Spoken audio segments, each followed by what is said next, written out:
Labvakar, mani mīļie un labie! Ir atlicis pavisam maz laika līdz jaunajam 2009. gadam. Šādos brīžos ir ierasts atskatīties atpakaļ, izvērtēt ieguvumus un zaudējumus, un tikai tad spērt soli pretī jaunajam un nezināmajam. Mēs visi kopā esam aizvadījuši sarežģītu gadu, esam klupuši un krituši, kašķējušies un sūkstījušies. Mēdz teikt, kas bijis bijis, es teikšu citādāk, kas bijis, devis mums iespēju paskatīties uz sevi no malas un iegūt atziņas, kas noderēs nākamajā gadā. Mums ir dota iespēja ieklausīties savā, kā es teiktu, iekšējā efektologā, lai saprastu, no kā varam atteikties un bez kā nevaram iztikt, kam ir nozīme un kas ir mazsvarīgs. Pāri visam, protams, vienmēr būs vēlme kļūt labākiem un uzlabot pasauli. Tāpat kā mīlēt un būt kopā ar saviem tuvākajiem. To es kā efektologs pavisam droši jums saku.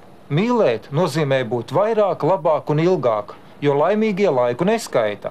Tam domāts pulkstenis, kas mums vajadzīgs, lai netērētu laiku velti, lai nestāvētu bezjēdzīgās rindās, lai velti nemeklētu stāvvietu mašīnai, lai netērētu laiku savstarpējos strīdos un pārmetumos. Ja šo laiku varam pavadīt kopā ar savām ģimenēm, mēs zinām, ka pasaule mums apkārt sākas tepat mūsu rokās, kaut vai tajā vidē draudzīgajā maisiņā, kurā liekam veikalā iegādāto. Un mēs zinām, ka mēs varam kļūt labāki, pat tad, ja tas kaut ko maksā. Toties mūsu bērni dzīvos labākā pasaulē.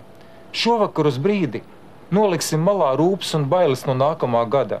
Tie visi ir tikai pašaizsardzības mehānismi, kas ikdienā mūs pasargā no kļūmīgas soļa. Baidoties riskēt, mēs nemainīsimies.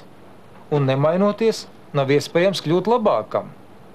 Paskatīsimies pāri šīm bailēm un ieraudzīsim un satversim savu izdevību.